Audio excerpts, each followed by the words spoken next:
This town of Alice Springs is a nice place to live, and it's a good place where people, where Pikinjara, those language groups can get together and be part of. I think Alice Springs is a quite unique place to be. It's a beautiful town, and everybody else knows each other here, and they look after each other, and it's a good place for where kids can grow up and be safe. I think every place gives rise to particular things, particular thoughts and feelings, and like a response. And what I don't like seeing in the arts is where we decide we need this, we need a festival that looks like this, and there's this kind of copying of other things, and it's happened all over Australia, and it's happened all over the world, that you kind of get this and this and this to create something that becomes world class, or this kind of. But that's not really, if you think back traditionally, the art is steeped in culture. It comes out of culture, and culture is particular. It's particular to place, and the culture that develops here in Alice is affected by place and by other cultures that it lives within. So we live in a particular way, and we're developing a particular and authentic way of being and seeing the world, and that gives rise to art.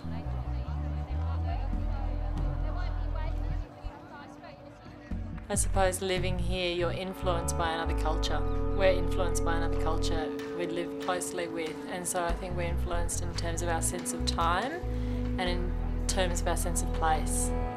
And I think that that stuff has seeped in, so I couldn't make an event that was a stage with people performing. It had to be about arriving in a place and sitting down and just observing and being and listening. So this was really exciting to ask people in our community, can you tell a story? Do you want to share a story? So people were telling stories that we'd researched, but they were also, a lot of people come up with their own stories. And I thought maybe they'd researched historical stories, but a lot of them said, I want to tell the story of my arrival, and they'd really thought about that. So these stories became really significant as well. And we just layered that little section of land tonight with all those stories, and that was really exciting, just looking around and seeing all these little circles of people doing a really simple thing that's happened for time immemorial, to just sit and tell a story. That's all it was. It was just that it was big because it was large scale. There are very few areas in the world which give rise to such conflicting feelings as the Northern Territory. To the city dwellers, it is part of the dead heart of Australia, the harsh country with no redeeming features.